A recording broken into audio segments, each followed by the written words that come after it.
Hey there, and welcome to the Alive and Unbothered podcast. I'm your host, Cherie Linnell, your mental freedom coach and mentor, and I'm sharing short, actionable strategies every week to help you activate an unbothered mind, transcending depression, transforming your life.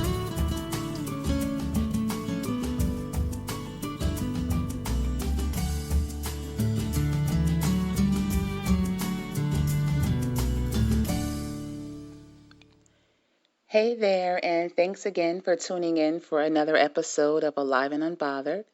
In the last episode, I shared with you how I crushed stinking thinking and how I viewed my intelligence and abilities by taking stock of all of my skills and talents and recollecting how great it felt to have accomplished wins through tough times in the past.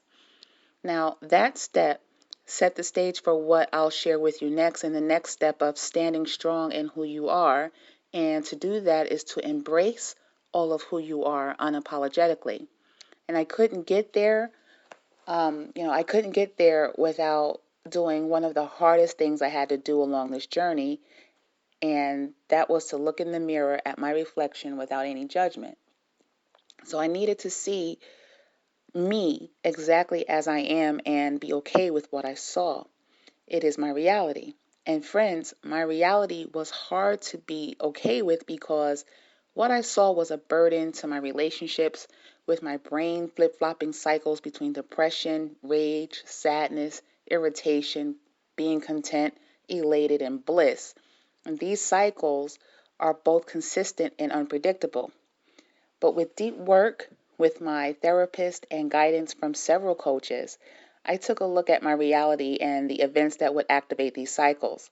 And what I discovered was the events themselves aren't the issue, but the meaning I made behind them was. In other words, the stories I created about events would activate these cycles, throwing me completely out of alignment. Now, here's a word that is said a lot when describing feelings of balance or instability, or in my case, being unhinged. And that word is alignment. And in this talk, the meaning I'm giving to being in alignment is to know and live your core values. And to do that, we'll pinpoint where we are in alignment and out of alignment with our values, our happiness, our being by reviewing your past experiences, dealing with feelings of joy, regret, frustration, and inspiration.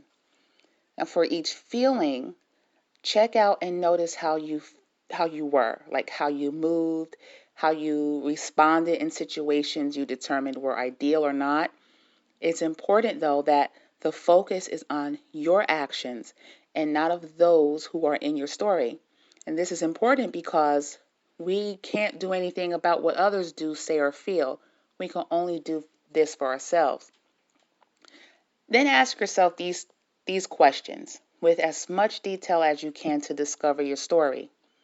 What was the event or situation? Where were you? What were you doing? Who was with you and why were they with you? And what other factors contributed to this particular feeling or emotion?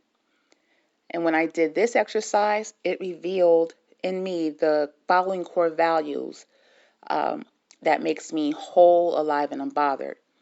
And those values for me are expressiveness and freedom, love and empathy, honesty, authenticity, contribution, fairness, growth, and dependability.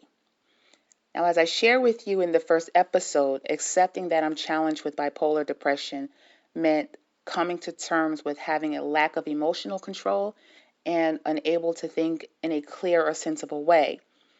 I know that this mental health challenge can hinder some of my core values. It hinders my expressiveness, my freedom, and contribution to the world. So again, leaning in on creating my life through the lens of having a life that's alive and unbothered, I examined my stories with the questions I mentioned earlier and asked myself, how does this story break integrity with my values? And when I discover the breakdown, I create a new possibility of getting into alignment with my values. And since the story is what triggered me in the first place, I can choose to let that story go. And what's left is just the truth of what happened. And from there, I am free from attachment to it. In other words, letting my stories go frees me from attaching any meaning to lose control over or even think about in the present impacting my future. So what happened, happened. It's over. The end. And what's left is me, alive and unbothered. And I'm sorry, but if I'm making this sound easy, I apologize because it's not. It is work, a lot of work, hard work. But love, you are worth the effort. The fact that you are listening now tells me you want to come out to the other side of stigma, standing strong in who you are. And from experience, I can help you and would be honored to walk your journey alongside you. So head over to my website to get this worksheet that I've used to discover my core values and get on my email list for more tools and strategies to help you live life alive and unbothered. All right? See you on the next one. Thank you for listening to the Alive and Unbothered podcast. For more about this episode, please head over to sherrylinnell.com/podcast for notes, transcripts, and bonus materials. Thanks again for tuning in. Hit the subscribe button, share with your peeps, and until next time, live your life fully alive and unbothered.